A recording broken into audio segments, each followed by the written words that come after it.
Baik Bapak Ibu sekalian, Assalamualaikum warahmatullahi wabarakatuh. Alhamdulillahilladzi bi ni'matihi tatimmus shalihat.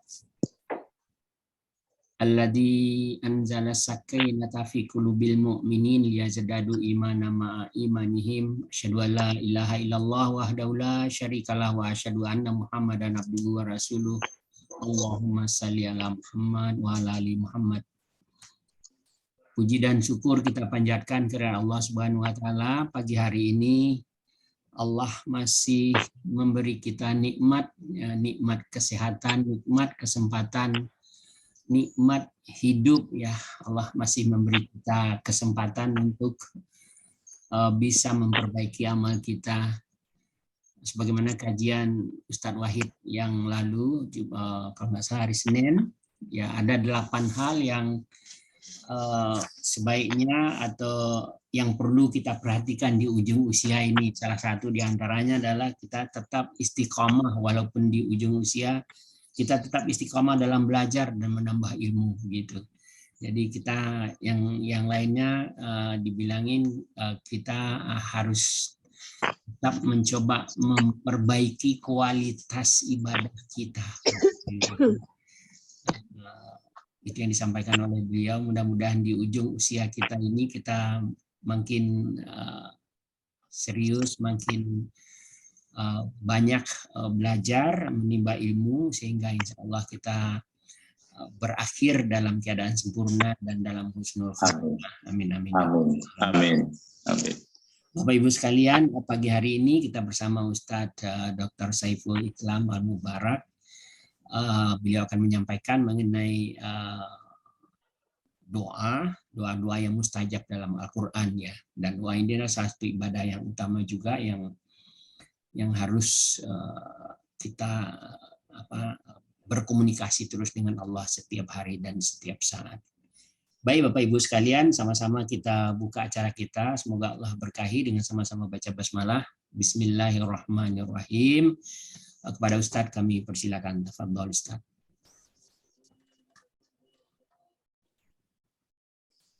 Bismillahirrahmanirrahim. Assalamualaikum warahmatullahi wabarakatuh. Assalamualaikum warahmatullahi wabarakatuh. Alhamdulillahirabbil alamin wassalatu wassalamu ala asyrafil mursalin habibina wa syafi'ina wa maulana Muhammadin wa ala alihi wa ashabihi wa man ittaba'ahu ila yaumiddin. Qala Allah ta'ala fil Qur'anil azim, a'udzu billahi minasy syaithanir rajim. Wa idza sa'alaka 'ibadi 'anni fa inni qarib ujibu da'watad da'i idza da'ani falyastajibu li wal yu'minu bi la'allahum yarshudun. Suci Allah Subhanahu wa taala yang kembali pertemukan kita walaupun jarak jauh tapi pandangan mata begitu dekat, apalagi hati kita lebih dekat lagi. Kita berharap kedekatan kita di dunia bisa agak dikerasin lagi barangkali ya Ustadz ya, agak kurang keras suaranya. Ya Bapak Ibu ya, kurang keras. Gimana sekarang? Udah cukup? Iya, coba Ustadz. Gimana suara sekarang? Ya, jelas sih Ustadz, jelas ya.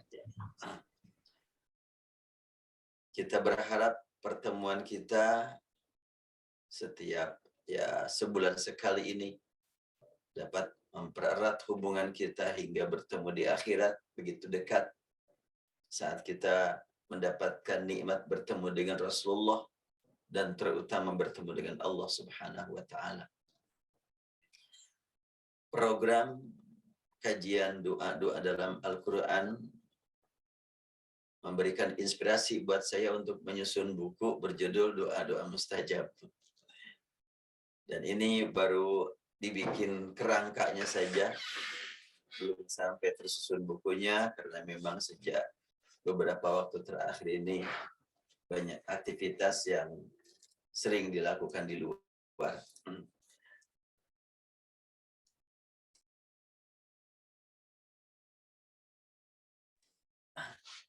Insya Allah kita sebelum mengkaji doa dalam Al-Quran, kita resapi dulu pengarahan dari Rasulullah SAW hadis riwayat Bukhari. Ini adalah agak panjang hadisnya, kita kaji yang akan meningkatkan semangat kita untuk mengkaji doa-doa dalam Al-Quran.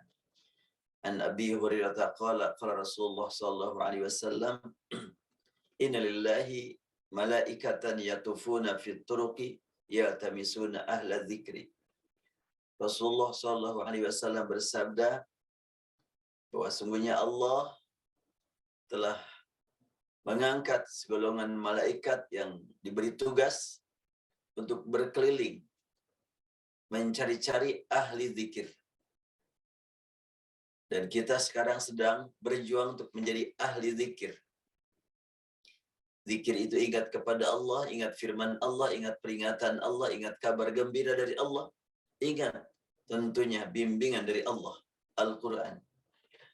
فَإِذَا وَجَدُوا قَوْمًا يَذْكُرُونَ اللَّهِ, apabila mereka menemukan satu kaum sedang mengingat Allah Subhanahu wa taala, entah di dalam satu tempat atau sekarang seperti saat ini adalah beda tempat, tetapi bertemu melalui media yang pada hadis ini dikeluarkan atau pada waktu Rasulullah SAW bersabda tentunya belum tergambar oleh masyarakat akan berlangsung majelis zikir melalui media.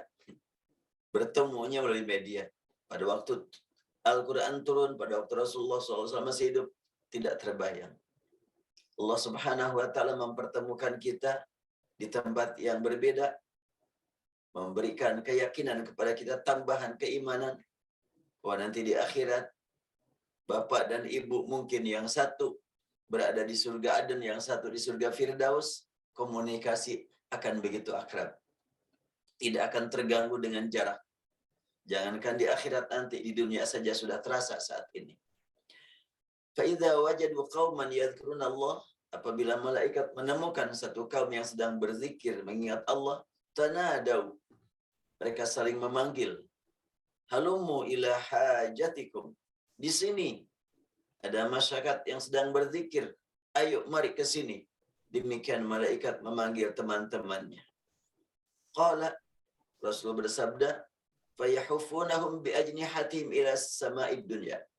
Lalu malaikat tersebut menaungi mereka dengan naungan sampai ke langit. Artinya naungan yang betul-betul luas, menjamin keselamatan mereka. Qala, Rasul bersabda, fayas'aluhum rabbuhum. Rabb Allah Subhanahu wa taala bertanya kepada malaikat. Pertanyaan Allah kepada malaikat bukan karena tidak tahu, tapi karena ingin memperdengarkan kepada hamba-hambanya dialog antara Allah dengan malaikat. Fayas'aluhum rabbuhum, Rabb Allah Subhanahu wa taala bertanya kepada malaikat. Bagaimana pertanyaannya? Ma yaqulu ibadi, apa yang dikatakan hamba-hambaku? Qalu yaquluna yusabbihunaka wa yukabbirunaka wa yahmadunaka wa yumajjidunaka. Hamba-hambamu mengagungkan engkau, memuji engkau, menyanjung engkau. Mereka bertasbih. Maka Allah berfirman, hal ra'auni, mereka mengagungkan aku, bertasbih kepadaku, memuji aku. Apakah mereka pernah melihat aku? Malaikat menjawab, la wallahi ma ra'au. Enggak, mereka belum pernah melihat engkau. Maka Allah balik nanya, wa kaifa law ra'auni? Bagaimana sekiranya hamba-hambaku telah melihat aku? Maka malaikat berkata, law ra'auka kanu ashadda laka ibadatan wa ashadda laka tamjidan wa tahmidan. Sekiranya mereka sudah melihat engkau, tentunya akan meningkat kualitas tasbih mereka, kualitas tahmid mereka. Mereka memuliakan engkau melebihi daripada sebelum-sebelumnya. Ibadah mereka pasti akan lebih khusyuk lagi. Lalu Allah kembali bertanya, fama yas'aluni, apa yang mereka minta dari aku? Malaikat menjawab, yas'alunakal jannah. Mereka meminta kepada engkau surga, ya Allah. Lalu Allah kembali bertanya, wa ra'auha, apakah mereka telah melihat surga? Malaikat menjawab, la wallahi ya Rabb, ma ra'auha. Enggak ya Allah, hamba-hambamu yang bertasbih memuji engkau belum pernah melihat surga, tapi mereka meminta surga. Kita beriman kepada surga, kepada neraka, dan memohon kepada Allah surga, memohon perlindungan dari neraka, walaupun kita belum pernah melihatnya. Allah Maha tahu bahwa kita sangat berharap mendapatkan surga. Allah Maha tahu bahwa kita semuanya berlindung kepada Allah dari azab neraka. Lalu Allah kembali bertanya, "Fakaifa law annahum ra'auha?" Apa yang akan mereka lakukan sekiranya mereka sudah melihat surga? Maka malaikat menjawab, "Law annahum ra'auha kanu ashadda 'alaiha hirsan wa ashadda laha talaban wa 'azama fiha raghbatan." Sekiranya mereka sudah melihat surga, tentunya semangat berjuang, semangat beramal akan meningkat. Memohon kepada engkau semakin semangat, dan harapannya pun terus bertambah untuk mendapatkan surga. Kalau sudah mereka melihat, sebelum melihat saja seperti itu. Allah menyaksikan bahwa kita sangat berharap mendapatkan surga, walaupun amal kita masih jauh untuk dapat mengantarkan kita ke surga. Tapi Allah Maha tahu bahwa kita sangat mengharapkannya. Lalu Allah kembali bertanya, "Famimma yata'awadzun?"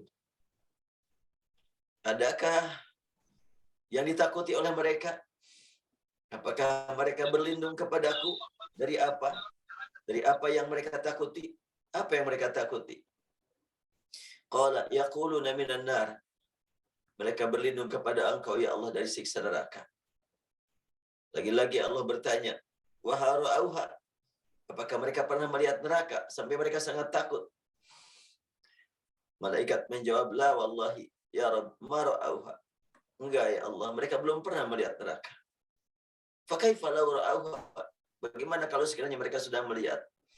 Law ra'auha asyadda minha firaran wa asyadda laha makhafatan. Tentunya kalau mereka sudah melihat, tentu akan semakin kencarikan diri menjauh dari neraka, atau dari jalan yang mengantarkan menuju neraka, atau dari perbuatan maksiat yang mengantarkan mereka menuju neraka. Mereka akan lebih jauh lagi, akan lebih kencang lagi, lari lagi. Sangat penting saya bertanya kepada diri saya. Saya mengharap surga, saya takut dengan neraka. Apakah sudah seperti ini? Masih banyak melanggar aturan Allah. Masih banyak larangan Allah yang dilanggar. Namun demikian, kita tidak putus asa, tetap mengharap kepada Allah Subhanahu wa taala surganya dan perlindungannya dari siksa neraka. Lalu Allah berfirman kepada malaikat, fa ushidukum anni qad ghafartu lahum. Aku saksikan kepada kalian, aku persaksikan kepada kalian, wahai malaikat, saksikanlah kalian, dengarkan oleh kalian. Qad ghafartu lahum. Aku telah mengampuni semuanya mereka. Allahumma ighfir lana dzunubana. Qala yaqulu malakun minal malaikah. Salah satu malaikat yang hadir berkata, fihim fulanun laisa minhum innama jari haja. Ya Allah, di antara mereka ada orang yang hadir dalam majelis zikir, tapi beda niatnya. Tidak berniat untuk mengingat engkau, tapi mereka ikut hadir. Maka Allah berfirman, humul julasa la yashqa bihim jalisuhum. Itu adalah merupakan majelis zikir. Apabila di situ ada orang yang memang tidak ikut zikir, mereka tidak akan terkena bahaya akibat salah niat. Mereka ikut hadir dalam majelis, terkena cahaya ahli zikir.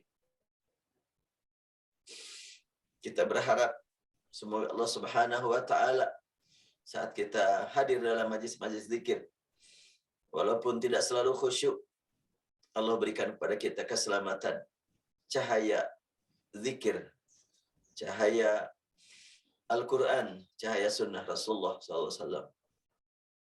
Kita ingin mengisi zikir dengan berdoa, dengan tilawah Al-Quran, dengan mengkaji hadis, dengan salawat, dan sekian banyak kalimat yang terkandung di dalam makna zikir. Apa saja yang mesti kita lakukan agar kita diterima oleh Allah, zikir kita, doa kita. Tentu doa adalah merupakan hal yang sangat urgen dalam kehidupan kita. Berdoa merupakan komunikasi dengan Allah. Bahkan doa bukan hanya dilakukan oleh umat yang bertauhid. Orang yang tidak bertauhid pun merasa penting untuk berdoa. Bahkan sering kita dengar dalam kehidupan masyarakat kita ungkapan doa, ajakan atau seruan berdoa dengan kalimat mari kita berdoa sesuai ajaran agama dan keyakinan masing-masing. Artinya ya yang tidak bertauhid saja merasa penting untuk berdoa, apalagi yang bertauhid. Keutamaan berdoa sudah tidak diragukan bagi kita semuanya, bagi semua orang yang beriman dan bahkan orang yang tidak bertauhid mengakui pentingnya berdoa. Ya sudah sering disampaikan bagaimana kisah para ahli jahiliyah. Mereka berdoa meminta kepada patung. Kita berdoa yakin betul yang kita mohon mendengar, mengetahui, bahkan lebih tahu daripada yang kita ketahui tentang diri kita. Allah Subhanahu wa taala mengetahui semua aktivitas sel-sel pada diri kita, sementara kita sendiri tidak tahu. Dan bahasa berdoa ada beberapa tingkatan tentu. Kita diperbolehkan untuk berdoa dengan bahasa kita sehari-hari. Tentu doa yang disusun oleh para ulama mungkin lebih kuat, lebih mendalam, lebih luas maknanya. Maka ada baiknya kita menggunakan doa-doa dari para ulama. Tapi tidak sampai kepada tingkat doa yang disabdakan Rasulullah. Tentu sabda Rasulullah lebih mantap, lebih berisi, lebih bermutu. Dan doa dalam Al-Quran tidak mesti hanya berbentuk bahasa doa. Sebetulnya tahmid, tasbih juga berdoa. Ya, saya tulisan di sini tentang bagaimana tasbih dan tahmid. Dalam hadis Rasulullah SAW bersabda, kalimatani khafifatani ala lisan, thaqilatani fil mizan, habibatani ila rahman, subhanallahil azim, subhanallahi wa bihamdi. Hadis riwayat Bukhari menyebutkan dua kata ringan kepada lisannya, ringan diucapkannya, tapi berat timbangannya dan sangat dicintai Ar-Rahman. Subhanallahil azim, subhanallah wa bihamdihi. Ada apa di balik kalimat tasbih? Dalam Al-Quran kita temukan kata tasbih begitu banyak.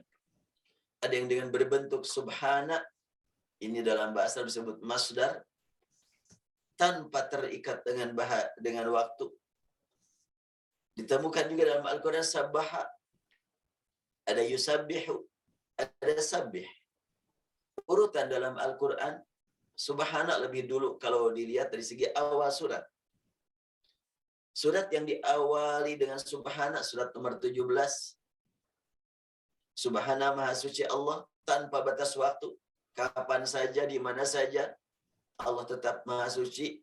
Di mana saja kita ungkapkan, kapan saja kita ungkapkan, kapan saja dan di mana saja makhluk mengucapkannya, Allah tetap maha suci. Lalu, dalam surat Al-Hadid, surat 57, lalu surat As-Saff, surat Al-Hasyr, surat ke-61, diterangkan melalui awal surat bahwa semua makhluk di langit dan di bumi sejak dahulu bertasbih. Sabbaha, telah bertasbih. Ma fis samawati wal ardi, telah bertasbih kepada Allah apa yang di langit dan bumi. Itu dalam surat Al-Hadid disebutkan apa yang di langit dan bumi. Sementara pada surat berikutnya Al-Hasyr dan As-Saff telah bertasbih kepada Allah apapun yang di langit dan apapun yang di bumi. Urutan surat luar biasa ya. Pertama subhana, tanpa batas waktu dan tempat. Siapapun, kapanpun, dimanapun menyatakan Allah Maha Suci, itulah subhana. Lalu diterangkan dalam Al-Quran, sejak dahulu langit dan bumi bertasbih. Dalam surat berikutnya, semua yang ada di langit dan semua yang ada di bumi, berarti sudah terpisah langit dan bumi, juga bertasbih. Sampai kapan? Dalam surat Al-Jumu'ah, surat At-Taghabun menyebutkan yusabbihu, sedang bertasbih. Yusabbihu lillahi ma fis samawati, sedang bertasbih kepada Allah apapun yang di langit dan apapun yang di bumi. Nah, ini surat 17, kemudian dilanjutkan dengan Al-Hasyr, As-Saff, Al-Hadid. Ini adalah Sabbaha, lalu Yusabbihu, ada 2 surat, dan Sabbih, perintah untuk bertasbih, Sabbihisma rabbikal a'la. 7 surat diawali dengan tasbih, 1 dengan subhana, 3 dengan sabbaha, 2 dengan yusabbihu, 1 dengan sabbih. Urutannya jelas sekali itu. Nah, apa makna tasbih? Menyatakan Allah Maha Suci, aku sangat kotor. Allah menciptakan alam sangat beragam, ada mukmin, ada kafir, itu menunjukkan bahwa Allah Maha Suci, tidak berkepentingan dengan ibadah makhluknya, tidak rugi dengan kufur makhluknya. Maha Suci Allah Subhanahu wa Ta'ala. Berarti kalau begitu, kita selalu menyatakan tasbih kepada Allah Subhanahu wa Ta'ala. Sebetulnya harapan ingin mendapatkan kebersihan diri, kebersihan berpikir, kebersihan keyakinan, kebersihan dalam beramal, kebersihan dalam komunikasi dengan sesama. Dengan sering-sering bertasbih, maka kita melihat semua makhluk ciptaan Allah Subhanahu wa Ta'ala. Rasulullah Shallallahu Alaihi Wasallam melihat orang-orang kafir yang memusuhi beliau, yang dilihat ini ciptaan Allah. Dia punya otak, dia punya akal, dia punya lisan, ciptaan Allah. Aku harus mengajak mereka ke jalan yang benar.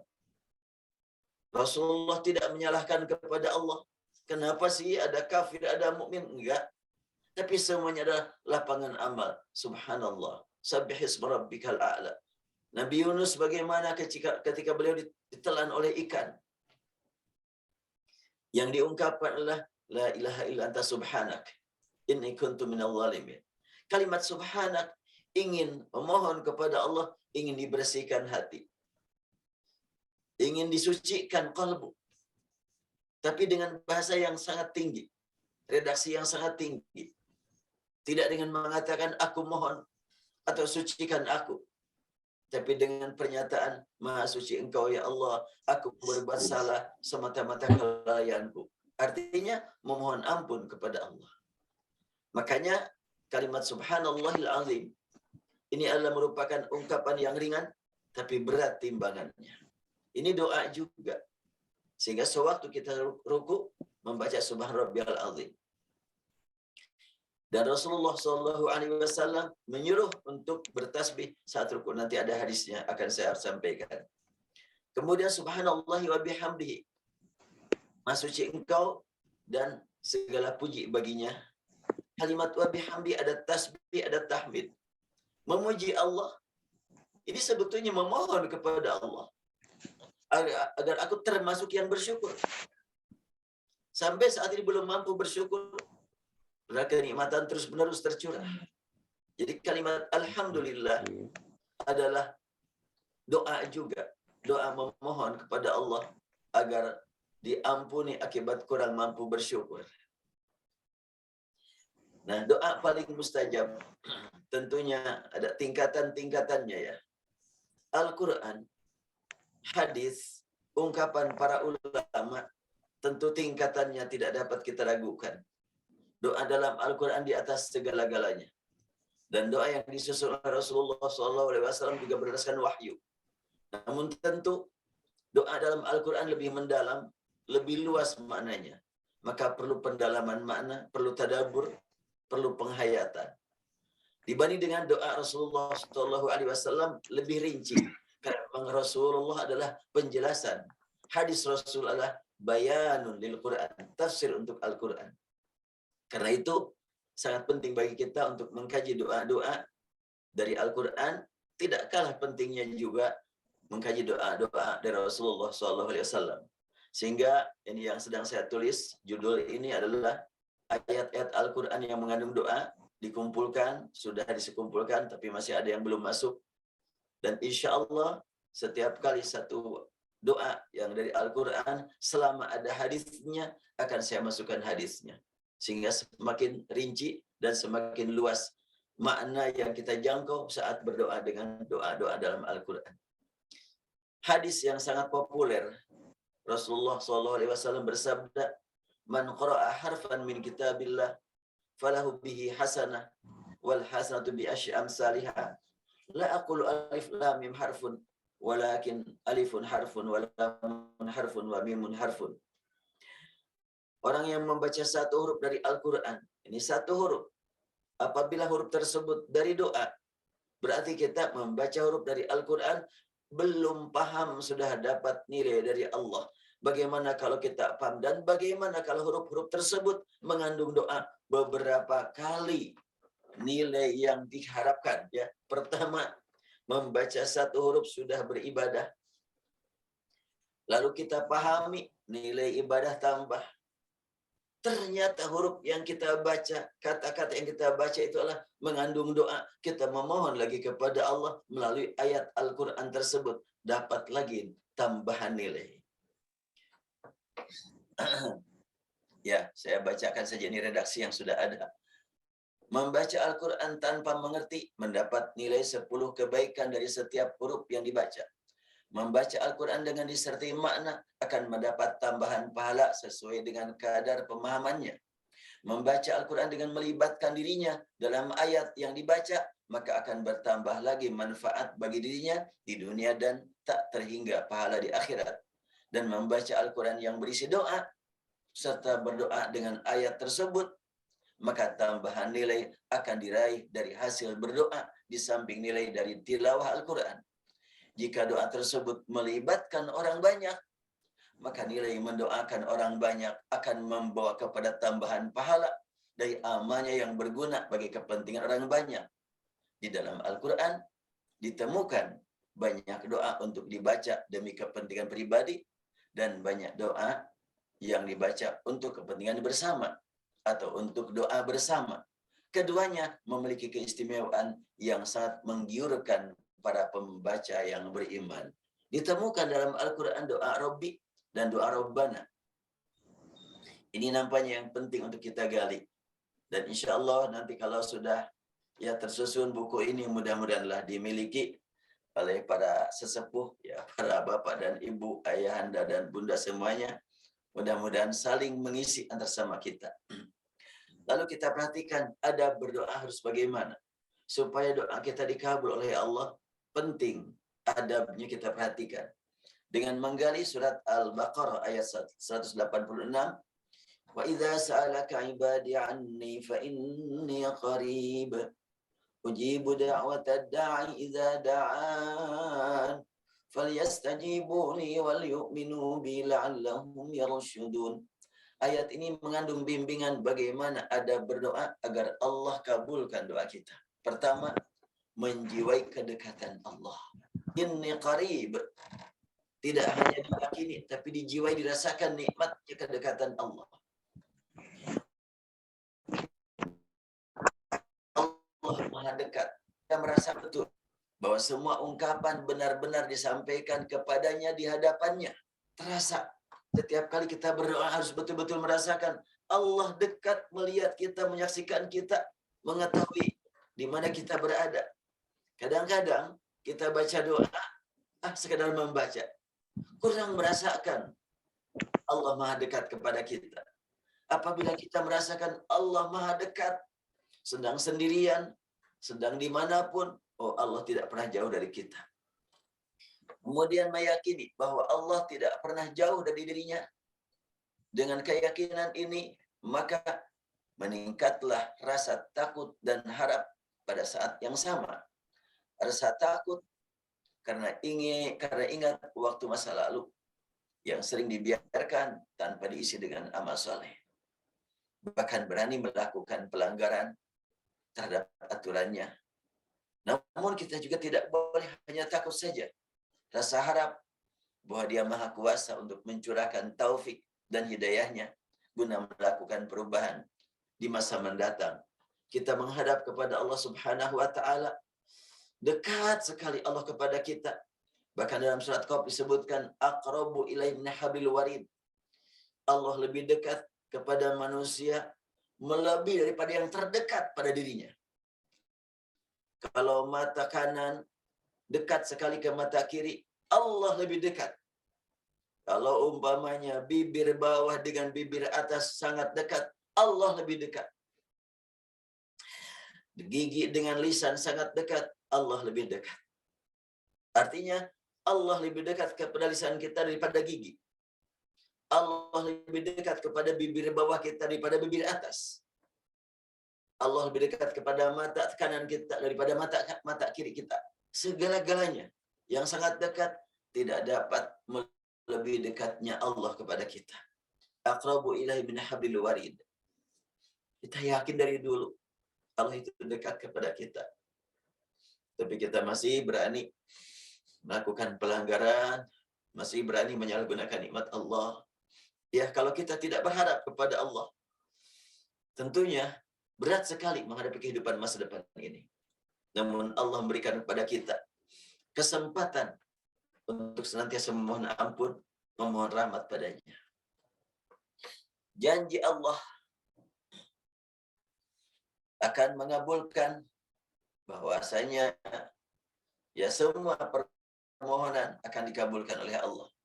Dan Allah tidak akan pernah merasa kesulitan mengabulkan janjinya. Kalau kita berjanji, kadang mampu memenuhi janji, terkadang enggak. Allah tidak pernah terhalangi oleh apapun dalam memenuhi janjinya.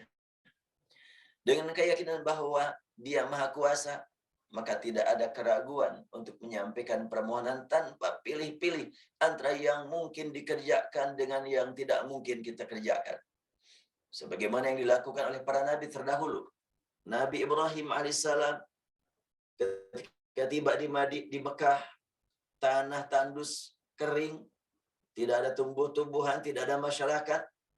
Enggak tanggung-tanggung memohon kepada Allah, Rabbij'al hadza baladan amina. Ya Allah, jadikan kawasan yang tandus kering tanpa penduduk ini menjadi negeri yang aman. Enggak tanggung-tanggung memohon kepada Allah menjadi negeri yang aman. Dikabulkan setelahnya sekian ribu tahun berlalu. Saat ini jelas Mekah adalah negeri yang paling aman. Kalimatnya adalah baladan amin. Kalimat balad, kalau mau dikatakan negeri, ya sekarang adalah sudah sistem politik yang negeri itu ya. Ada teritorialnya, ada batasannya, ada undang-undangnya. Dulu pada zaman Nabi Ibrahim berasa seperti itu, yang beliau lihat adalah kawasan Mekah, tapi beliau sebutkan baladan aminah. Jadikan kawasan ini baladan aminah, balad yang aman. Terbukti sampai saat ini Mekah paling aman. Ancaman dari luar banyak. Bahkan bukan mengancam keamanan Mekah, keamanan masyarakatnya pun terus-terusan. Tapi Allah menghendaki supaya aman. Sampai saat ini menjadi pusat pertemuan umat Islam yang datang dari berbagai penjuru dunia. Musim panas, musim dingin tetap padat yang datang ke arah sana. Dan mohon doanya pada para sesepuh yang hadir tempat ini dalam majlis ini. Insya Allah nanti malam saya berangkat lagi umrah. Ya mungkin berangkat dari Bandung jam 2-an. Insya Allah. Nanti pulang ya jam 2 November. Nyampe di Bandung 3 November.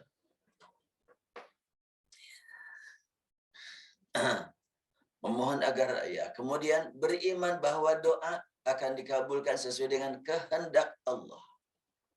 Bukan sesuai dengan kehendak kita. Sebab kehendak kita belum tentu pas dengan keperluan. Kehendak Allah pasti sesuai dengan keperluan kita. Kadang-kadang kita bertanya-tanya, kenapa Allah belum mengabulkan? Allah mengabulkan dengan kehendaknya. Sesuai dengan yang Allah ketahui. Apa yang diperlukan oleh kita. Tidak semua keperluan kita tahu. Sehingga akhirnya kita minta A, pada yang diperlukan oleh kita adalah B. Dan Allah akan memberikan kepada kita yang kita perlukan. Harus husnuzan kepada Allah. Makanya kalimatnya falyastajibu li wal yu'minu bi la'allahum yarshudun, berimanlah padaku la'allahum yarshudun, agar orang-orang tersebut benar-benar dapat mengisi kehidupan dengan tepat dan benar. Ini ada berdoa yang dapat kita ambil dari satu ayat. Kita lanjutkan dengan hadis Rasulullah SAW. Rasul bersabda, "Ud'ullaha wa antum muqinuna bil ijabah, wa'lamu anna Allah la yastajibu du'aan min qalbin ghafilin lahin." Berdoalah kamu kepada Allah dengan penuh keyakinan bahwa Allah akan mengabulkan doamu. Jadi tidak bertanya-tanya, dikabulkan apa enggak ya doa saya ini? Saya mau banyak dosa, mungkin enggak dikabulkan. Ya enggak, kalau begitu enggak akan dikabulkan. Allah Subhanahu wa taala sangat mencintai orang-orang yang memohon kepada Allah. Banyak dosa, bertobatlah. Banyak keperluan, mohonlah kepadanya. Sakit, mohon kesembuhan kepadanya. Kalimat Al-Quran menyebutkan falyastajibu li wal yu'minu bil alam yarsyudun. Kemudian di sini wa'lamu anna Allah la yastajibu du'aan min qalbin ghafilin lahin. Allah tidak mengabulkan doa dari orang yang kalbunya lalai atau ragu-ragu. Allah ngabulkan apa enggak ya? Berdoa ajalah, terserah mau dikabulkan apa enggak. Enggak begitu. Yakin Allah akan mengabulkan dengan kehendak Allah. Bagaimana dan kapan Allah mengabulkan? Allah Maha tahu, Allah Maha kuasa.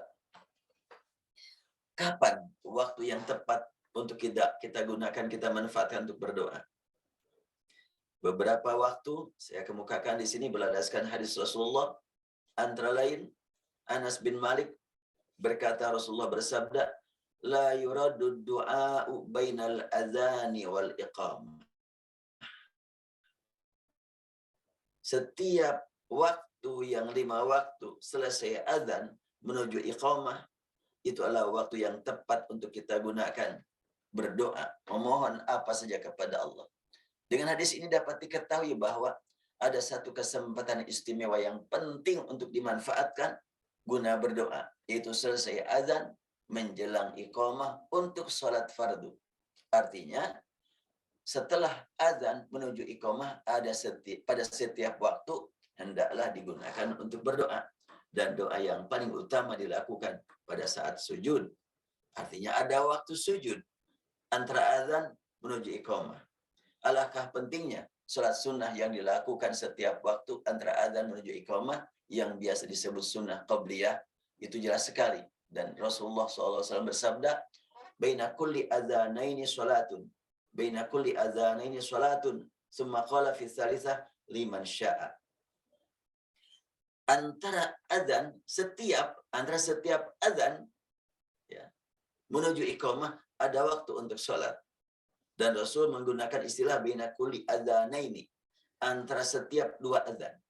Kalau setiap berarti bukan sekali praktik 2 azan itu. Karena ada setiap. Berarti setiap waktu ada 2 azan. 2 azan maksudnya apa? Azan dan iqamah. Dari azan menuju iqamah ada waktu yang sangat istimewa untuk kita gunakan dalam berdoa. Berdoa yang paling utama tentu saat sholat, saat sujud. Makanya disebutkan baina kulli adzanaini sholatun.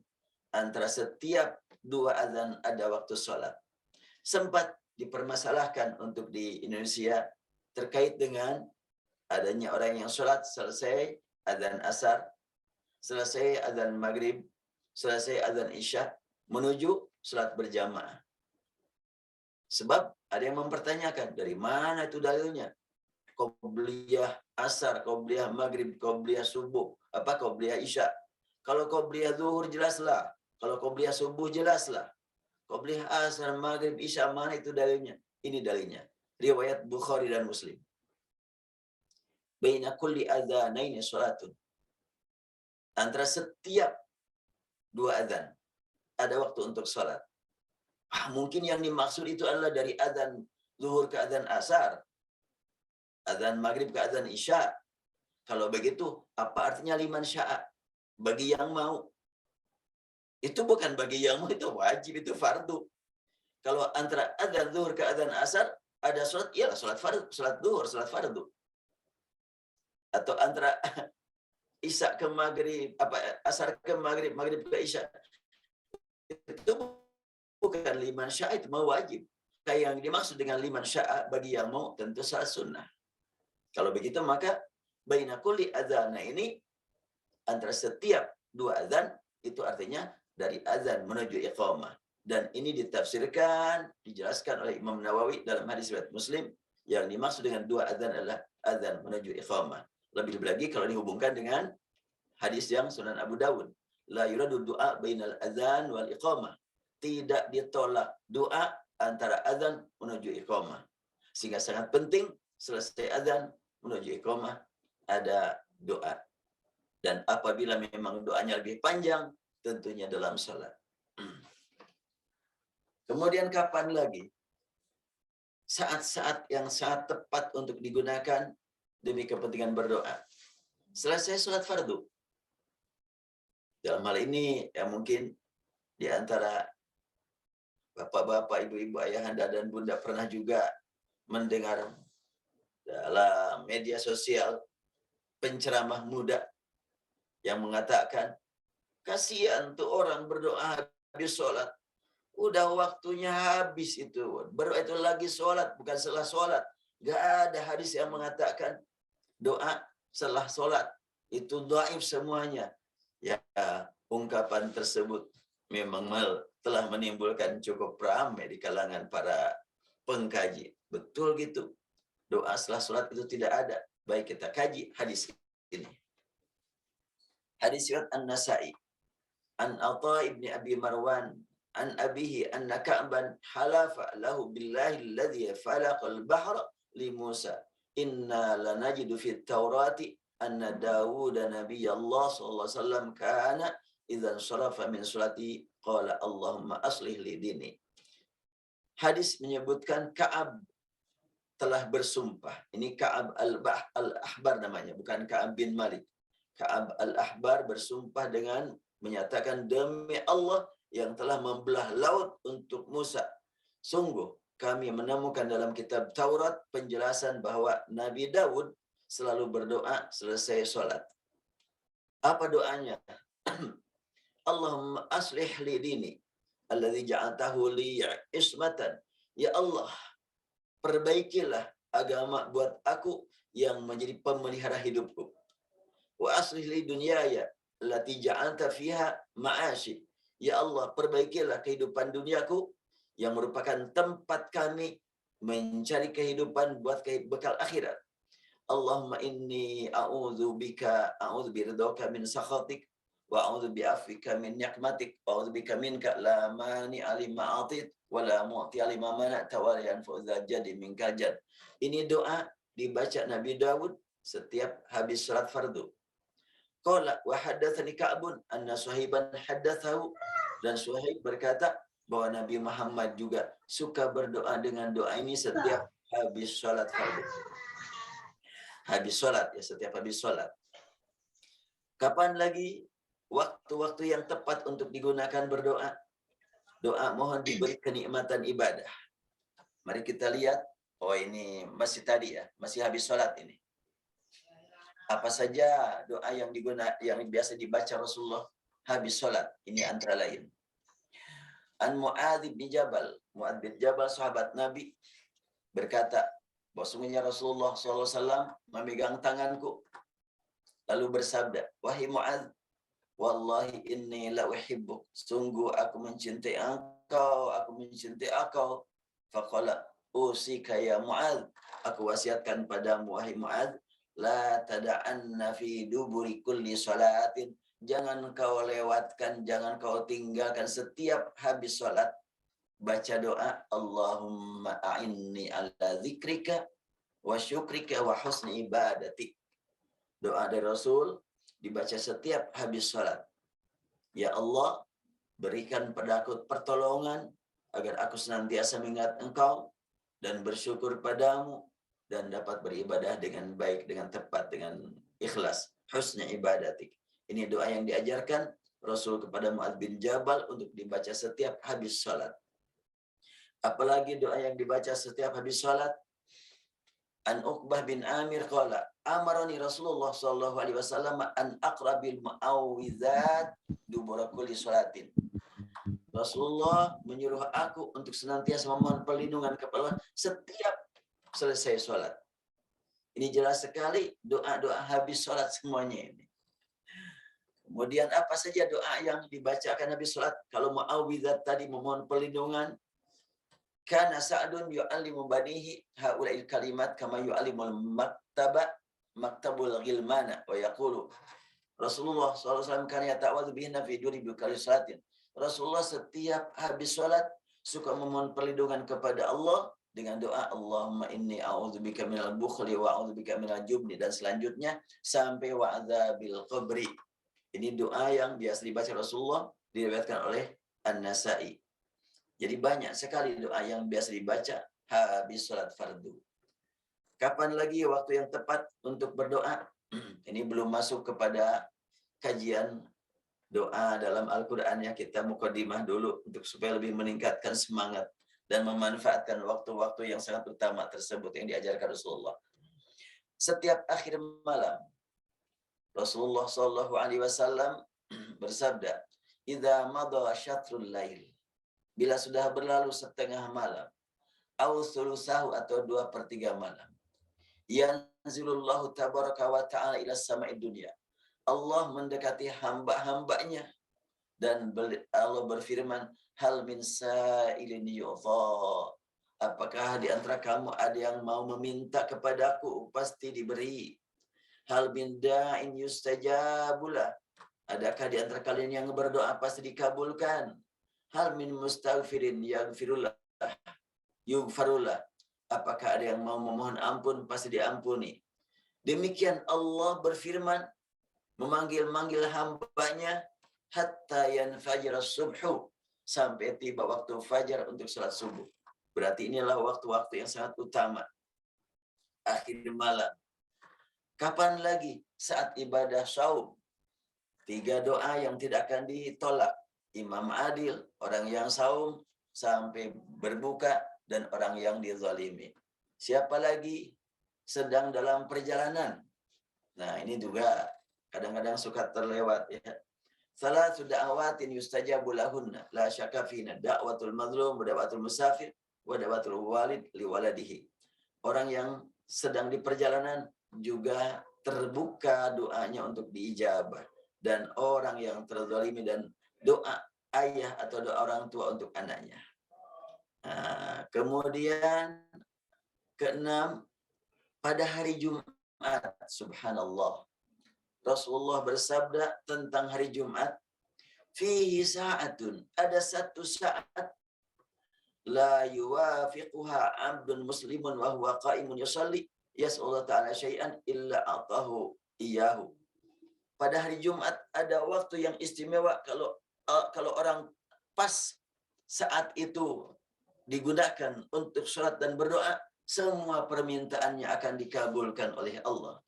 Jadi kalau gitu para ulama terdahulu banyak yang utamakan untuk ya hari Jumat untuk banyak beribadah, sampai ngajar pun di pesantren di stop dulu. Udah sekarang mengaji aja semuanya. Kita berdoa. Itulah kehidupan para ulama, ini nampaknya hadisnya. Dan ini hadis riwayat Bukhari. Kemudian tentu tidak kalah pentingnya sering kita bahas bahwa ya pada saat sujud Rasulullah SAW menegaskan, ayyuhan nas innahu lam yabqa min mubashshiratin nubuwah illa ru'ya shalihah yarahul muslim aw tara lahu ala wa inni nuhitu an aqra al-Qur'an raki'an aw sajidan fa amar ruku fa'azzimu fihi rabbal azza wajal wa amma sujud fajtahidu fi du'a faqaminun ayyustajaba lakum. Tadi sudah saya sampaikan di awal terkait dengan bagaimana kondisi sujud. Rasul bersabda, wahai manusia, Tidak ada lagi kenabian setelahnya berakhir ini. Yang ada nanti adalah ru'ya salihah, mimpi yang baik-baik yang dicapai, yang diraih oleh seorang muslim yang saleh.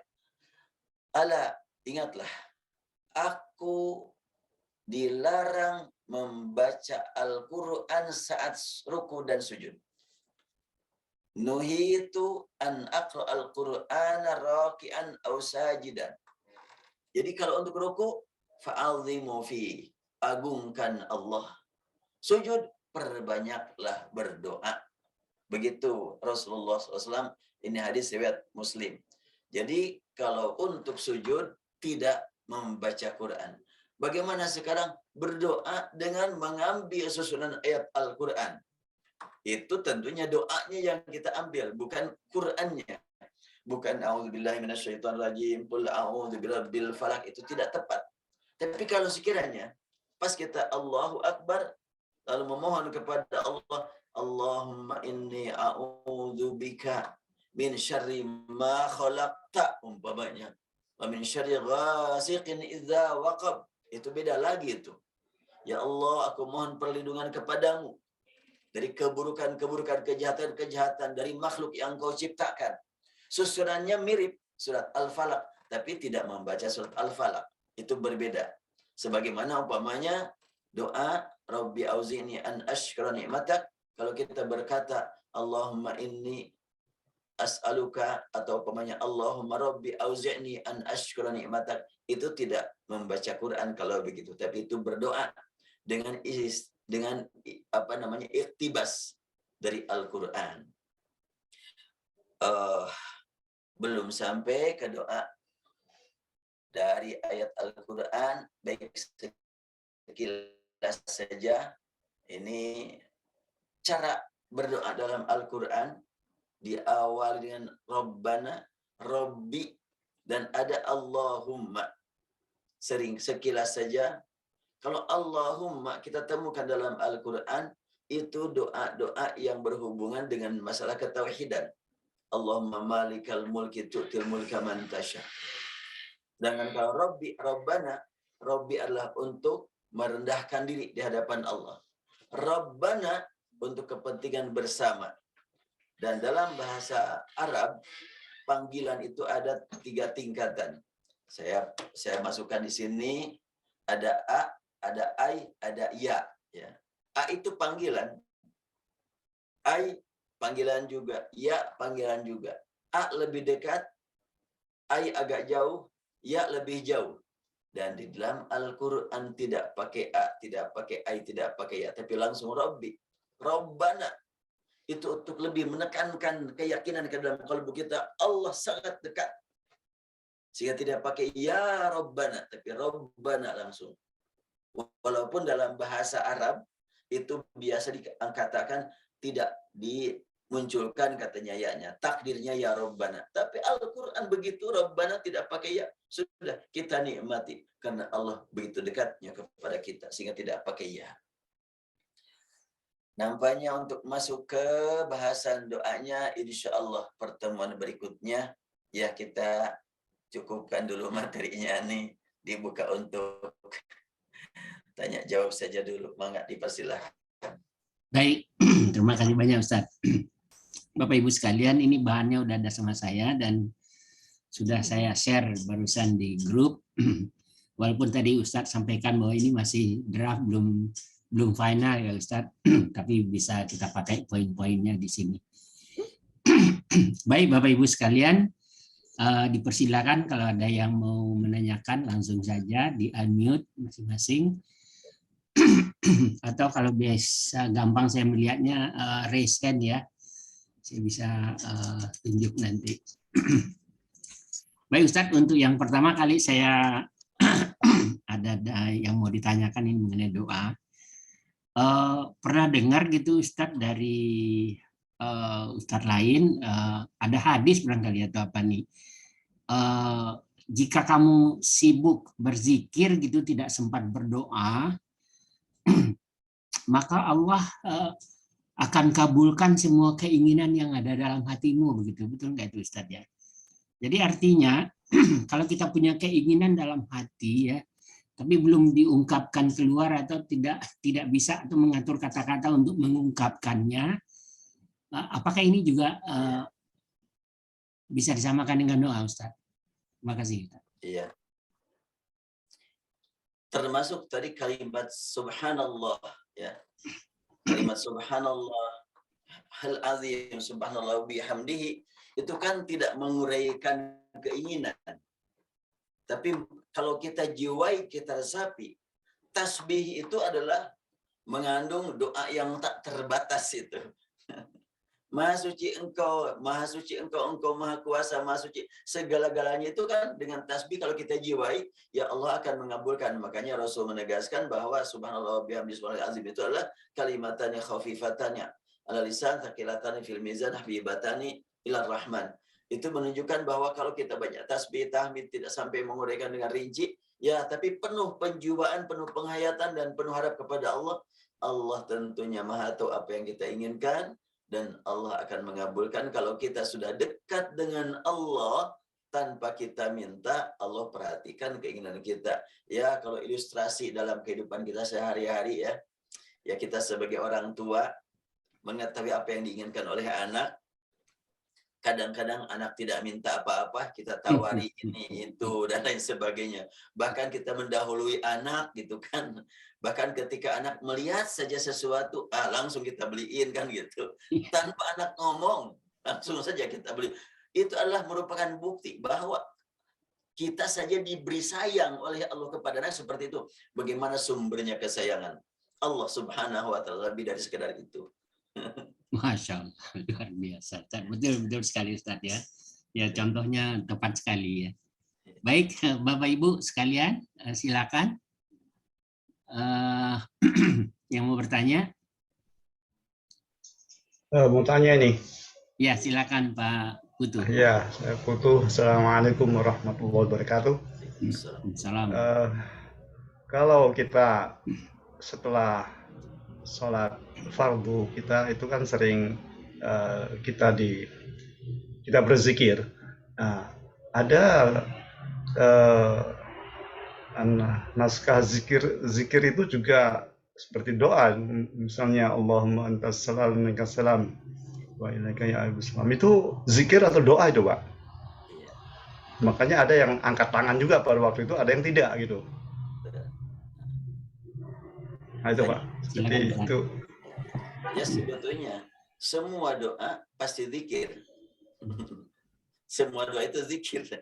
Karena memang tidak ada doa kecuali menghadap kepada Allah. Makanya zikir. Zikir lebih luas maknanya. Baca Quran zikir, tasbih zikir. Doa lebih menekankan tentang keperluan kita kepada Allah Subhanahu wa Ta'ala. Belajar Pak. Iya. Baik. Jadi tadi ada yang angkat tangan itu berarti mereka konsentrasinya kepada doa itu kalau mereka angkat tangan. Ya, Rasul sendiri bersabda, Innallaha hayyun karimun yastahi ayyarfa'a yadayhi sifran. Allah Subhanahu wa Ta'ala tidak akan membiarkan orang mengangkat tangan menyampaikan permohonan, tidak akan dibiarkan tangannya tertutup dalam keadaan kosong. Pasti Allah kabulkan. Itu hadis dari Anas bin Malik. Baik. Ya, terima kasih. Baik, silakan yang lain. Mas, Bu Erni, silakan Bu Erni. Ya. Assalamualaikum warahmatullahi wabarakatuh. Ustadz mau bertanya. Demikian banyak doa-doa yang bisa dilantunkan setelah sholat, sehingga akan cukup menyita waktu. Kadang-kadang kita harus melakukan sesuatu. Apakah melanjutkan zikir atau doa itu sambil kita bekerja mengurangi makna daripada apabila kita berdoa masih di atas sajadah. Demikian Ustaz. Assalamualaikum warahmatullahi wabarakatuh.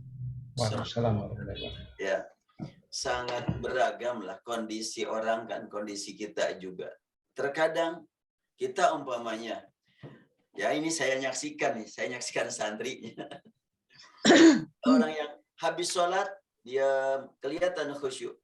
Ada habis sholat, tangannya bergerak, tapi kelihatannya lagi ngelamun gitu. Padahal masih di tempat ibadah gitu. Sementara ada orang yang habis sholat langsung berjalan karena ada kegiatan, di perjalanan khusyuk berdoa.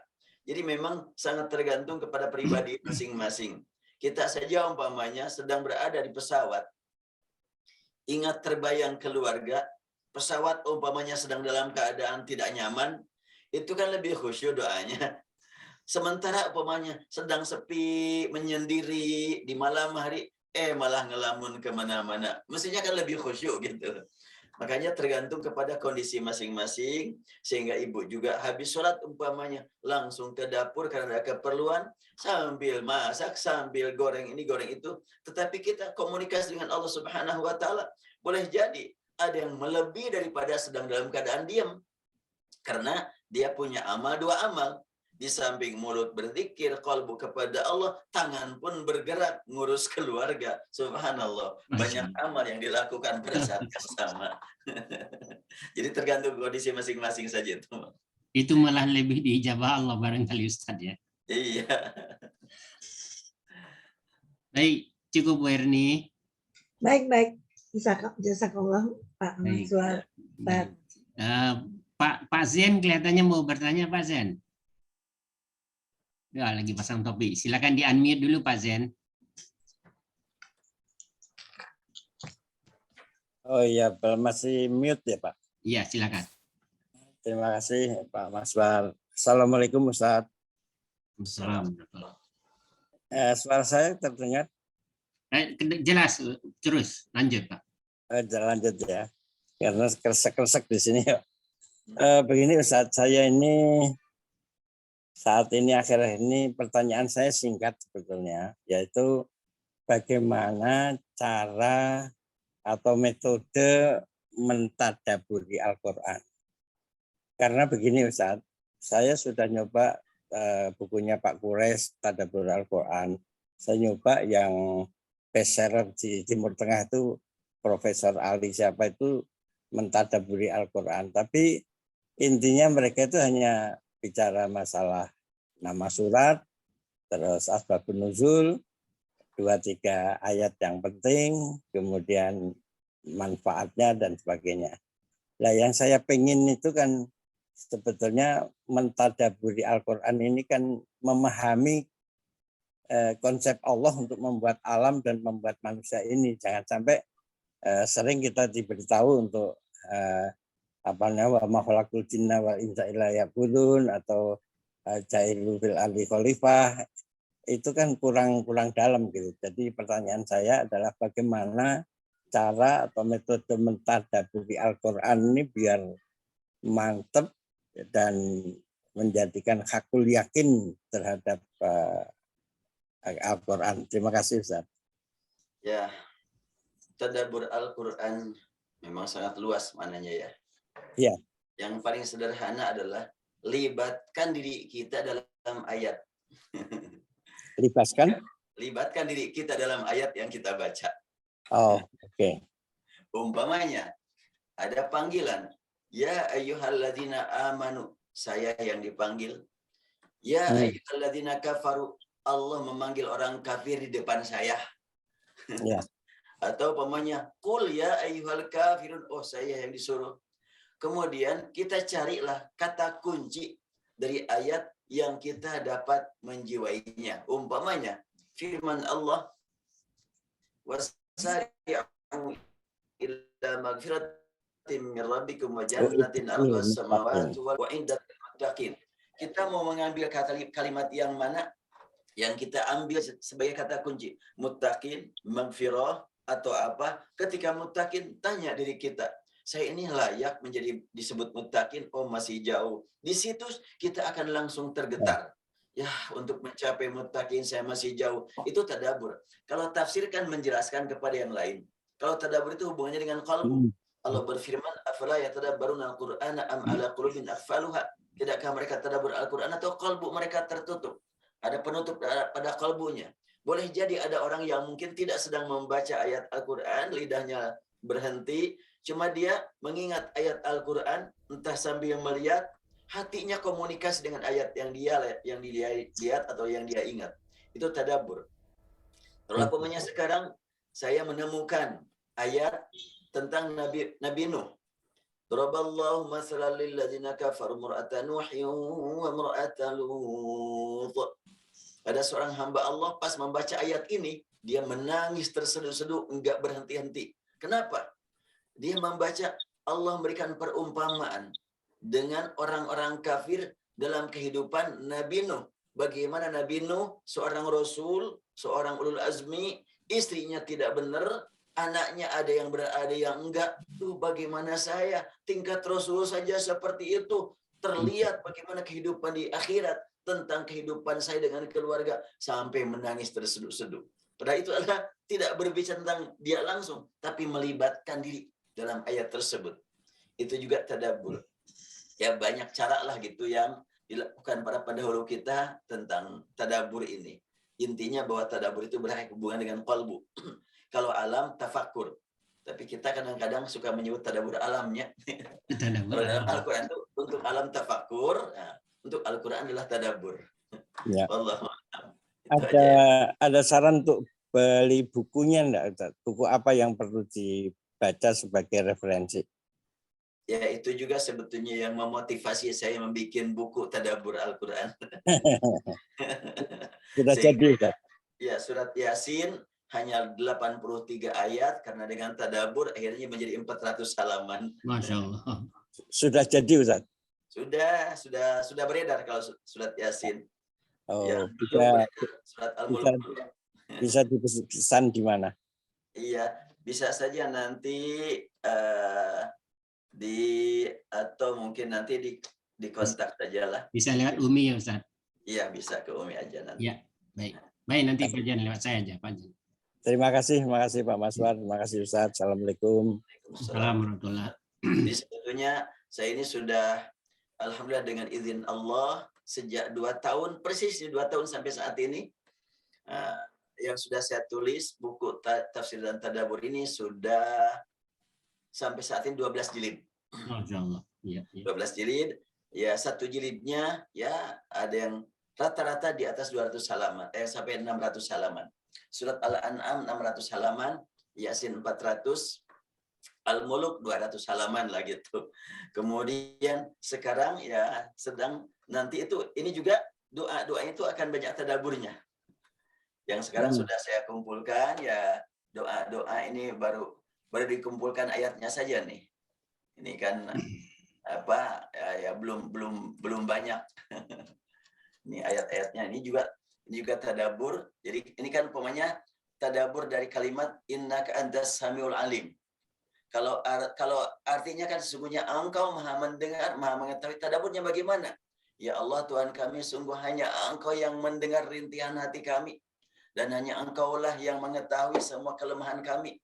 Karena itu hanya padamu ya Allah kami berharap meraih kesuksesan, dan hanya padamu ya Allah kami berlindung dari kegagalan. Ya Tuhan kami, ini tadabbur semuanya nih. Sampai sini kalimat innaka antas samiul alim, ya ada beberapa poin. Kemudian Rabbana waj'al muslimaini laka, ini juga adalah tadabburnya, dan sudah dibahas pada pertemuan yang lalunya. Yang belum dibahas nih Rabbana wab'ats fihim. Nah, ini adalah sudah ditulis tadabburnya seperti ini, ya belum selesai tadabburnya. Insya Allah bertahap. Jadi dengan pertanyaan Bapak ini saya semakin termotivasi untuk melanjutkan tulisan ini. Amin. Tolong Pak Maswar koordinir, untuk saya perlu sekali buku ini Pak. Yasin tadi yang sudah jadi itu. Ya. Surat Yasin, surat Al-Anfal, surat apa tadi 3 ya. Ya. Yang sudah saya tulis itu dari Al-Fatihah sampai Al-A'raf itu 8 jilid. Kemudian loncat dulu ke surat Yasin, Al-Mulk, kemudian Al-Fil, Al-Kautsar. Nah, itu Al-Kautsar juga, karena Al-Kautsar itu ditambah dengan berbagai permasalahan, maka lebih luas daripada surat Yasin Al-Kautsar bukunya. Masya Allah. Saya perlu satu set tuh Pak Maswar. Terima kasih. Ya, insya Allah nanti. Baik, Bapak Ibu, silakan masih ada yang lain yang mau diklarifikasi dengan Ustadz mengenai doa. Ada satu nih Ustadz, saya juga mengganjal nih. Tadi Ustadz menyampaikan bahwa doa yang paling mustajab itulah doa yang ada dalam Al-Quran dan doa dari Rasulullah, dan itu yang dalam Al-Quran langsung itu kita pakai begitu Ustadz. Nah, pertanyaan saya, dalam Al-Quran itu tadi juga Ustadz sudah sampaikan bahwa ada yang Rabbana, ada yang Rabbi gitu. Apakah kita robah, boleh kita robah atau harus tetap seperti yang ada tertulis dalam Al-Quran gitu ya. Misalnya kalau Rabbana zalamna itu kan kami Ustadz, padahal kan kita sendiri gitu. Apa harus diganti Rabbana zalamna itu dengan Rabbi gitu Ustadz? Ya. Terima kasih Ustadz. Ya, ketika kita menggunakan doa dari Al-Quran dan tidak dirubah sama sekali, namun dapat kita jiwai, mudah-mudahan kita dapat nilai 2. Nilai membaca Quran, nilai berdoa pada saat yang sama. Namun apabila kita umpamanya merubah kalimat tapi tidak merubah isi, tentunya yang akan tercapai adalah nilai berdoanya. Karena itu maka ya ketika kita menggunakan Al-Quran dan kita jiwai, kita tadabburi, mudah-mudahan dapat 2 nilai. Namun manakala memang kita tidak menjiwainya, ya dapat nilai membaca Qurannya. Oh, jadi makanya ada imam itu yang berdoa bersama itu Ustaz, beliau membaca doa tapi pakai Rabbi untuk sendiri gitu. Itu artinya dia ngambil langsung dari Al-Quran ya. Iya. Tapi kita rasanya mengaminkan aneh juga. Loh, dia yang berdoa kok kita aminkan untuk dia gitu, artinya gimana tuh Ustaz? Ya mestinya kalau jadi imam, gunakanlah doa-doa dari Al-Quran yang melibatkan orang banyak. Akan lebih tepat. Seperti umpamanya termasuk memohon ampun. Kan doa Nabi Ibrahim itu adalah berbunyi Rabbana firli wali walidayya walil mu'minin. Ada kalimat walil mu'minin. Yauma yaqumul hisab. Itu walaupun mendahulukan diri sendiri, orang tua sendiri, tapi mukminin dibawa semuanya. Sangat tepat gitu. Kalau umpamanya doa untuk banyak orang, Rabbi firli wali walidayya warhamhum kama, ini buat dia aja, buat yang lain mah enggak. Iya. Iya. Iya. Baik Ustadz, ini ada satu dari chat ini dari Bu Tina. Apakah zikir pagi gitu dan petang itu termasuk doa Ustadz? Banyak doa yang diajarkan Rasul, zikir pagi dan sore itu banyak sekali doa. Termasuk umpamanya ma asbaha bi min nikmatin aw bi ahadi min khalqik faminka wahdaka la syarika lak. Baterai Ustadz udah mau habis.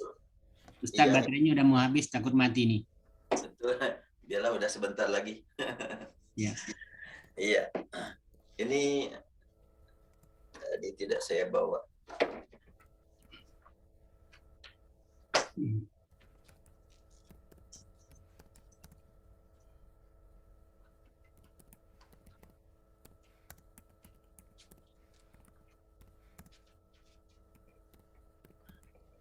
Udah, ya. Ya, dalam zikir-zikir pagi dan petang banyak mengandung doa, banyak juga tasbih dan tahmid. Tentunya tasbih dan tahmid saja kalau diresapi kita jiwai akan jadi doa juga kan. Apalagi kalau ya memang susunan kalimatnya susunan permohonan itu sudah pasti lagi itu. Baik. Ada lagi? Masih boleh Pak Mazwar? Silakan Bu Masih Mumun. boleh bertanya Pak? Masih ada waktu Pak Mazwar? Silakan Ibu Mumun. Alhamdulillah, mudah-mudahan Pak Ustadz diberkahi Allah selalu dan kita semua istiqomah ngaji. Yang akan saya tanyakan Pak Ustadz, ini saya dengar ada beda pendapat juga. Mana yang lebih afdal, kita berdoa sendiri-sendiri atau berdoa bersama imam? Sebab ada pertikaian pendapat juga di masjid saya ini. Dia nggak mau berdoa bersama imam, tapi dia doa sendiri-sendiri. Ada yang berdoa lebih dipentingkan bersama imam. Jadi yang lebih afdalnya atau baiknya caranya bagaimana Pak Ustadz? Kalau kita dalam berjamaah itu berdoa. Tapi setahu saya orang yang berdoa di dalam suatu majlis akan diaminkan oleh malaikat. Berdasarkan itu bagaimana yang lebih baiknya itu saya kebingungan, ada pendapat yang ini berdoa sendiri dan berdoa berjamaah. Itu aja Pak Ustadz. Terima kasih. Wabillahi taufik wal hidayah. Wassalamualaikum warahmatullahi wabarakatuh. Insya Allah nanti dalam kajian doa dalam Al-Quran itu banyak ditemukan ada doa memang untuk sendiri, ada doa untuk orang banyak. Dan ketika kita berdoa untuk sendiri berguna buat orang banyak. Apalagi kita doa untuk orang banyak. Maka di dalam Al-Quran ada kalimat Rabbi, ada Rabbana. Ketika kita berdoa Rabbi adkhilni mudkhala sidqin, itu kan untuk sendiri. Tapi memohon kepada Allah bimbingan bagaimana cara menyampaikan kebaikan kepada orang banyak. Rabbi adkhilni mudkhala sidqin itu. Wa akhrijni mukhraja sidqin.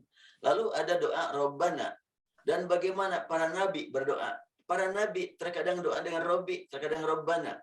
Nabi Sulaiman berkata, Rabbi auzi'ni an ashkura ni'matak. Wahai Rabbku, itu sendiri kan. Bimbinglah aku untuk mensyukuri nikmat yang kau curahkan kepadaku. Kenapa dia tidak Rabbana? Soalnya Nabi Sulaiman merasa betul karunia yang dicurahkan kepada dirinya di atas karunia yang dicurahkan kepada yang lain. Maka kewajibanku bersyukur di atas yang lain. Oleh karena itu dia berRabbi. Dan kita dalam sholat, ada doa untuk pribadi, ada doa untuk orang banyak.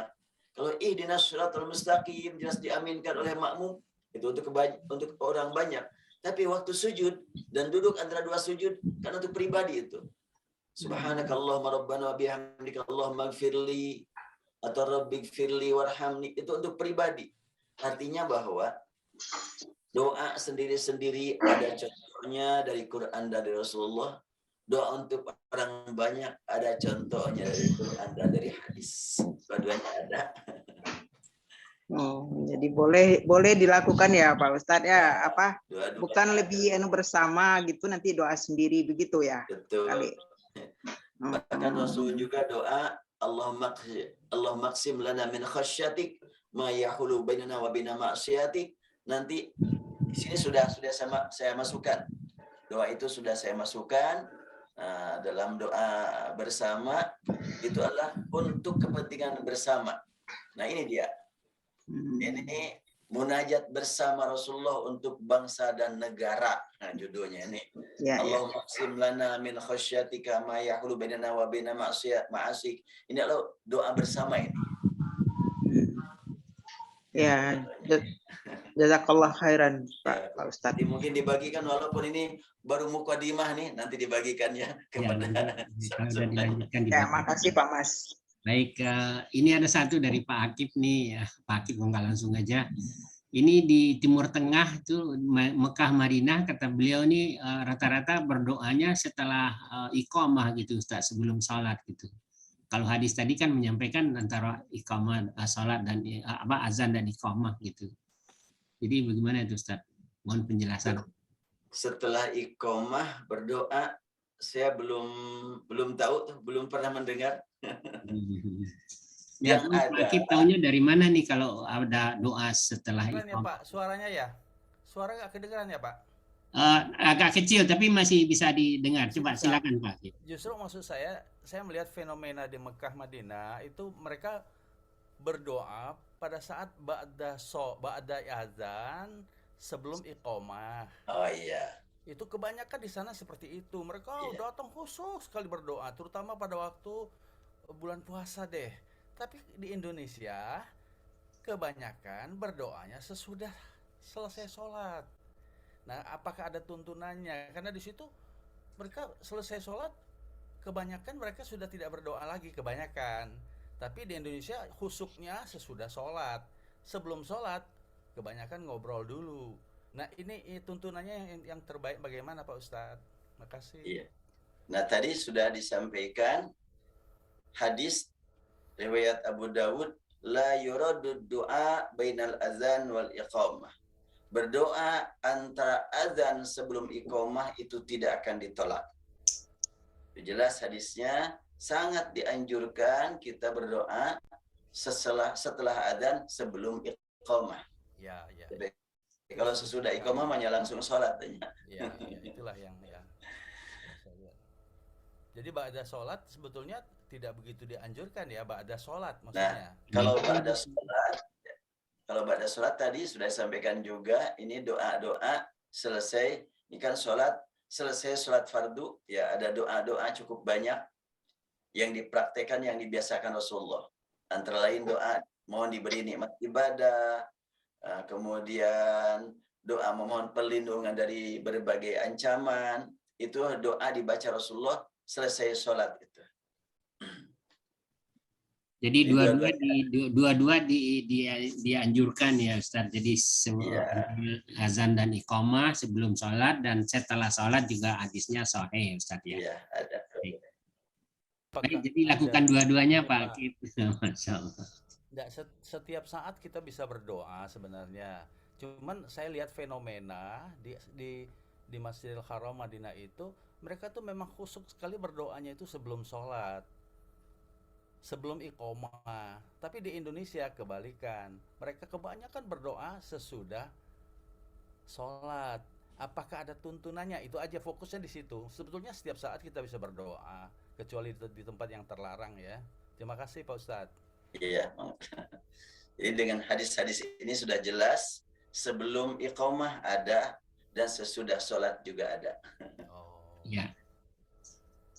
Baik, baik Bapak Ibu sekalian, masih ada waktu nih. 10 menit lagi. Pak Sukoco silakan mau. Iya Pak. Terima kasih Pak Maswar. Kedengaran ya suara saya? Jelas. Baik. Begini Pak Ustadz. Mungkin tadi menyambung Bu Mumun, saya tertarik juga tadi lebih afdol mana pada waktu selesai ikut imam. Jadi setelah kita sholat ikut imam, setelah sholat itu kita masih mengikatkan diri kepada imam dengan ikut mengaminkan doanya, atau mana yang lebih afdol, apa kita bisa lepas dari imam untuk berdoa sendiri? Iya. Seperti itu. Ya. Terima kasih. Ini nampaknya sangat kondisional. Tergantung kondisi. Kalau umpamanya di masjid besar, imam memimpin berdoa, kasihan orang yang terlambat datang mau sholat terganggu oleh doanya imam. Tapi kalau di masjid-masjid kecil, di surau-surau kan, jamaahnya cuma segitu-gitu aja, kemudian dirasakan mungkin oleh makmum, kalau berdoa dengan bersama imam mungkin lebih khusyuk, ya ada tambahan manfaat lah gitu. Tapi kalau punya tingkat di Masjid Nabawi, sekiranya imam memimpin doa cukup repot. Karena itu tidak ada gitu. Doa diperintahkan imam memimpin doa untuk makmum. Namun untuk di daerah atau di kondisi-kondisi tertentu itu pendidikan saja itu. Pendidikan membuat jamaah agar tidak keluar dulu, yuk kita berdoa bersama dulu, paling begitu itu dalam rangka tarbiyah itu. Itu aja ya Pak. Jadi kalau begitu Ya, Ustaz, mungkin yang ditangkap oleh Pak Agib tadi di Mekah, kenapa tidak mengutamakan doa setelah sholat itu karena seperti itu. Jadi imam tidak memimpin doa setelah sholat. Seperti itu barangkali. Iya, memang kita saksikan di negeri kita itu beberapa masjid, terutama di kampung-kampung, itu kan imam langsung memimpin doa. Sehingga jamaah juga tidak langsung pada bubar karena menunggu berdoa bersama imam. Sementara pemainnya yang tidak ada doa dari imam, ya udah habis sholat pada bubar itu. Tapi bagi yang memang sudah aktif, sudah disiplin, nggak ada pengaruhnya. Mau dipimpin ataupun tidak dipimpin, mereka pada sama-sama berdoa masing-masing. Seperti halnya pemainnya kalau di Masjid Nabawi, di Masjid Haram, wah subhanallah. Walaupun tidak dipimpin, sudah sama-sama berdoa. Memang sangat kondisional. Masya Allah, alhamdulillah Mas Ibong hadir. Silakan Mas Ibong nih udah resen. Silakan di unmute dulu Mas Ibong. Halo. Assalamualaikum warahmatullahi wabarakatuh. Waalaikumsalam warahmatullahi wabarakatuh. Terima kasih Pak Maswar atas kesempatannya. Pak Ustadz, saya mau bertanya nih. Katanya kan kalau berdoa tuh kalau berjamaah itu kan lebih afdol ya, lebih dahsyat gitu ya.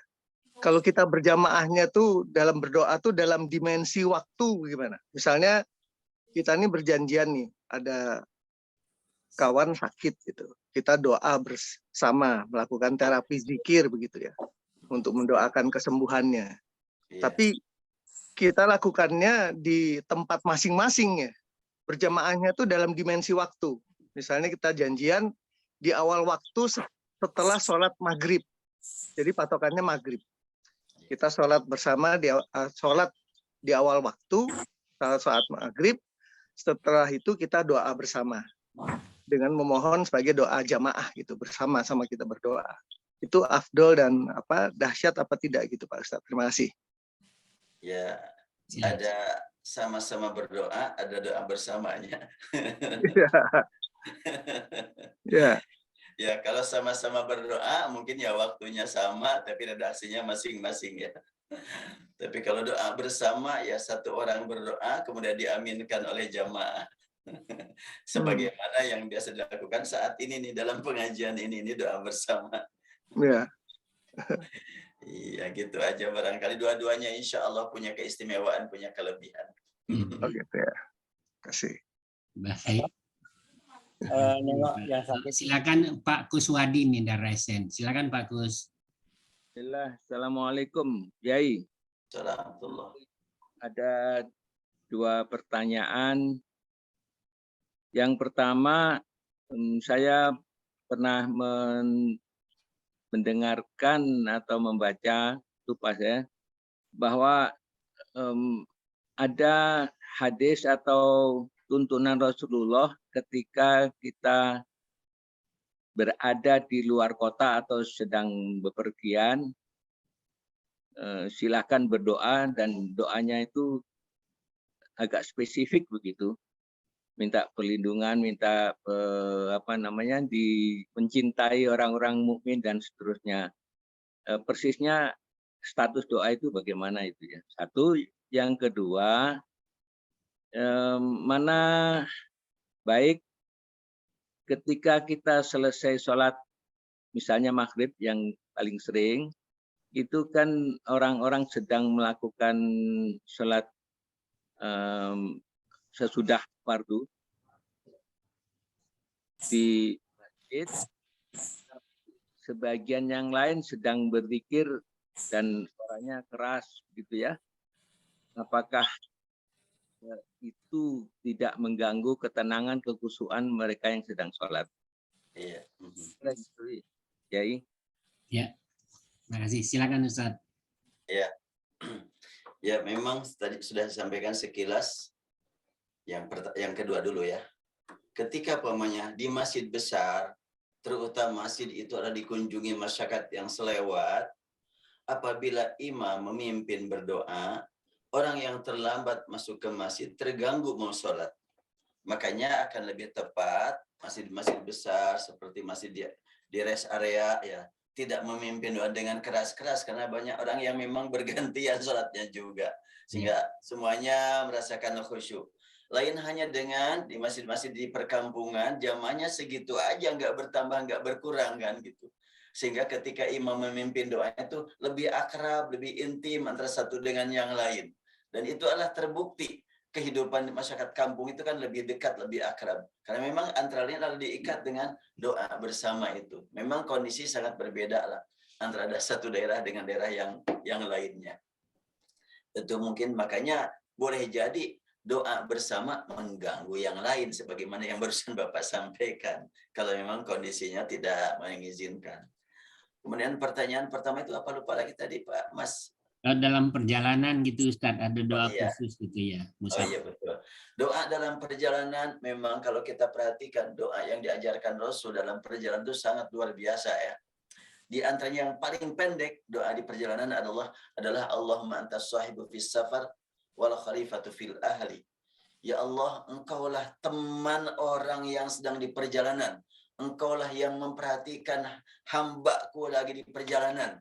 Ini adalah sebetulnya mengingatkan diri untuk berzikir terus kepada Allah. Kemudian bagaimana keluarga aku yang jauh dari aku, ya Allah, ketika aku di tengah-tengah keluarga aku tidak mampu menjaga keselamatan mereka, bagaimana kini aku jauh, hanya kepada Engkau ya Allah aku titipkan. Itu luar biasa itu. Menitipkan keluarga kepada Allah, menitipkan akidahnya, ibadahnya, akhlaknya, lahir dan batinnya itu. Itu tidak dirinci, tapi mencakup semuanya itu. Itu cukup. Allahumma antas sahibu fis safar wal khalifatu fil ahli.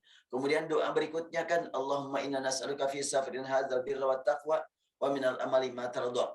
Ya Allah, aku mohon kepadamu dengan perjalanan ini Engkau berikan kepadaku kebaikan dan ketakwaan. Wa minal amali ma tardha, dan aku mohon Engkau berikan bimbingan kepadaku agar aku mampu beramal yang Engkau ridhoi. Sangat luas itu. Gimana? Enggak. Ini ada suara masuk, Ustaz. Oh iya. Kemudian doa yang lainnya lagi dalam perjalanan. Allahumma hawin alina safrun hadza wa fi anna bu'da. Itu juga ketawakalan. Ya Allah, Engkaulah yang memberikan kepadaku keringanan dimanapun aku berada. Dan kini aku sedang di perjalanan. Di perjalanan itu kan banyak menghadapi yang di luar dugaan. Berikan keringanan kepadaku. Aku perjalanan jauh. Wa fi anna bu'da. Dekatkan bagiku ya Allah yang jauh-jauh. Ini yang paling sering saya bacakan. Allahumma hawin alina safar hadza wa fi anna bu'da, manakala saya mau khutbah Jumat macet jalan. Saya suka berdoa dengan doa itu. Waduh, ini masih jauh, jalan macet. Ya udah, kita mohon kepada Allah. Allahumma hawin alina safar hadza wa fi anna bu'da. Ya Allah, ringankan buatku perjalanan ini dan dekatkan yang jauhnya. Sering dialami ya Allah. Allah kabulkan, tiba-tiba lancar gitu. Asalnya macet betul, sampai tidak terduga akan sampai ke tempat tujuan. Tapi ternyata nyampe di masjid 1 menit sebelum azan baru sampai. Itu sering saya alami, Allah mengabulkan hal itu. Kemudian juga ya kalau pokoknya sedang lupa jalur lah. Ini kesini macet, kemana lagi? Ya sudah. Mohon kepada Allah Subhanahu wa taala, itu adalah meningkatkan ketawakalan dia, sebetulnya kan sangat dirasakan betul manfaatnya. Dan masih banyak lagi doa-doa yang biasa memang Rasulullah ajarkan bagi orang yang sedang di perjalanan. Ya, nanti insya Allah akan saya masukkanlah ke buku ini. Baik Ustaz, ini waktunya sudah sampai, tapi masih ada di chat 3, saya bacakan dulu aja yang 3 ini Ustaz ya. Yang pertama, bagaimana ibu-ibu yang sholat di rumah Ustaz? Tentu tidak bisa ada iqamah, doa sebelum iqamah gitu. Jadi baiknya bagaimana Ustaz? Iya, betul-betul. Ibu-ibu kan mendengar adzan ya. Habis adzan, sebelum sholat fardu, sangat tepat berdoa. Dan terutama berdoa saat sholat qobliyah itu. Itu kan habis adzan langsung sholat sunat, qobla. Entah qobla zuhur, qobla asar, qobla maghrib, qobla isya, terutama qobla subuh, itu sangat tepat kalau digunakan untuk taqarrub kepada Allah, berdoa saat sujud lebih utama lagi. Jadi di situ ada keistimewaan. Pertama, doa dalam sholat, doa dalam sujud, doa sebelum iqamah. Jadi 3 keistimewaan. Dicapai 3-tiganya, mudah-mudahan diijabah. Mohon apa saja sampaikan pada waktu itu. Sri Inwan ya Ustaz. Ya, satu lagi Ustaz, ini dari Hilmi. Assalamualaikum Ustaz, apakah doa yang diposting di WA seperti hello dan snack video bisa kita pakai untuk berdoa? Terima kasih Ustaz. Iya, ini juga saya kadang-kadang suka bertanya-tanya dalam diri ketika umpamanya orang meninggal, kirim tulisan doa, yang berdoanya siapa ya? Saya kadang-kadang kalau umpamanya ada orang yang ya meninggal, langsung saja berbicara Allahumma gfirlahu warhamhu wa'afihi wa'fu anhu. Baru begitu saja. Sedangkan kalau tulisan mah paling-paling semoga Allah berikan kepada keluarga untuk supaya mendapatkan nikmat sabar. Pas dibacakan langsung amin. Tapi kalau tapi ampunan buat yang meninggalnya, ya kita langsung memohon kepada Allah. Tulisan mah handphone mah nggak berdoanya. Tapi sekarang ini sudah memasyarakat begitu. Ada yang meninggal, wah tulisan, copy paste aja terus. Yang berdoanya nggak tahu siapa itu. Tapi Tapi mudah-mudahan bermanfaat itu juga, karena yang membaca yang berdoanya sebetulnya bukan yang ngirim. Yang berdoa yang baca. Ya, Yang membaca yang berdoanya. Baik Ustadz, ini Bu Mumun pertanyaan mungkin sudah terjawab. Barangkali kalau di rumah tuh dengar TV ya, dari azan dari TV, setelah itu berdoa gitu ya, bisa kali Ustadz ya. Iya. Ya. Baik, terima kasih banyak Ustadz. Alhamdulillah banyak sekali pelajaran yang kita dapatkan. Jam 7 lebih nih. Kita tutup dengan doa Ustadz. Mudah-mudahan Allah kabulkan semua doa kita. Allahumma shalli wa sallim ala habibina syafiina maulana Muhammad wa sallim radhiyallahu tabaraka wa ta'ala an kulli sahabati rasulillah ajma'in. Allahumma ighfir lana dhunubana wa liwalidina. Allahumma arhamhum kama rabbawna shighara. Allahumma ighfir lil muslimina wal muslimat. Allahumma ighfir lil mu'minina wal mu'minat al ahya'i minhum wal amwat. Allahumma innaka ya rabbana ta'lamu anna qulubana hadhihi qad ijtamat ala mahabbatika wa taqat ala ta'atik wa tawahhadat ala da'watik wa ta'ahadat ala nusrati syari'atik. Allahumma wathiq rabitata qulubina wa adim muddaha wahdiha subulaha. Allahumma amlaha binurika alladhi la yakhbu wa ashrah suduraha bi fadil imani bik wa jamilit tawakkuli alik. Allahumma ahyina bi ma'rifatik wa amitna ala syahadati fi sabilik innaka ni'mal maula wa ni'man nasir. Rabbana atina fid dunya hasanah wa fil akhirati hasanah wa qina adzabannar. Walhamdulillahi rabbil alamin. Assalamualaikum warahmatullahi wabarakatuh. Waalaikumsalam warahmatullahi wabarakatuh. Terima kasih banyak Ustadz. Baik Bapak Ibu sekalian, kita tutup acara kita pada pagi hari ini dengan sama-sama baca hamdalah dan doa kafaratul majlis. Alhamdulillah. Alhamdulillahirabbil alamin. Assalamualaikum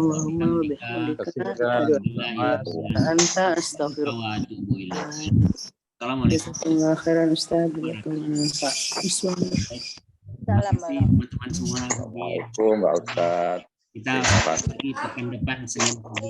Nanda lihat gak Nanda soalnya Kendra? Saya tutup ya Bapak Ibu sekalian.